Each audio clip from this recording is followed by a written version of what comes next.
कि एक भक्त एक पेड़ के नीचे बैठ करके और भजन कर रहा था। नारद जी वहां से निकले तो देवऋषि नारद से उसने पूछा कि हे देवऋषि, आप कहां पधार रहे हैं? बोले मैं भगवान के धाम में जा रहा हूं।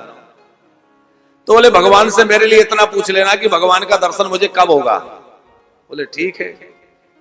अब देवऋषि नारद गए, भगवान से पूछा कि वो अमुक व्यक्ति मिला था, वो भक्त, वो पूछ रहा था कि आपका दर्शन कब होगा। तो भगवान ने कहा कि जिस वृक्ष के नीचे वो बैठा है उस वृक्ष में जितने पत्ते हैं उतने वर्षों के बाद मिलूंगा। अब असंख्य पत्ते वृक्ष में, इसका मतलब असंख्य वर्ष लगेंगे।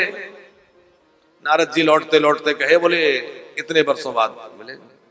अब तो वो जो है भक्त जो है वो नाचने लगा, और भक्त नाचने लगा तो नारद जी ने कहा, अरे मैं तो सोच रहा था कि तुम सुनकर के चिंतित होगे, उदास होगे कि अरे इतने वर्ष लगेंगे भगवान को मिलने में, और तुम नाच रहे हो।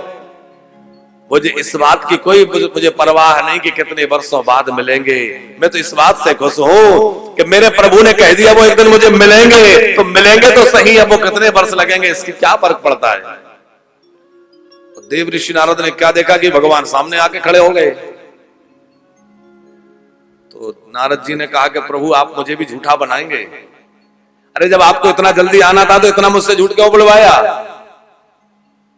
तो भगवान बोले कि अच्छा देखो तो पेड़ में कितने पत्ते हैं। पेड़ में देखा तो एक भी पत्ता नहीं था, सारे पत्ते पतझड़ की तरह झड़ चुके थे। पेड़ में एक भी पत्ता नहीं। भगवान ने कहा सारे पत्ते झड़ गए, इसलिए मैं आ गया। मैं तो भक्त के प्रेम की परीक्षा ले रहा था कि यदि मैं कहूं कि बहुत वर्षों बाद आऊंगा तो वो कितना अधीर होता है, व्याकुल होता है। भक्त के मन में यह हो कि भगवान मुझे मिलेंगे।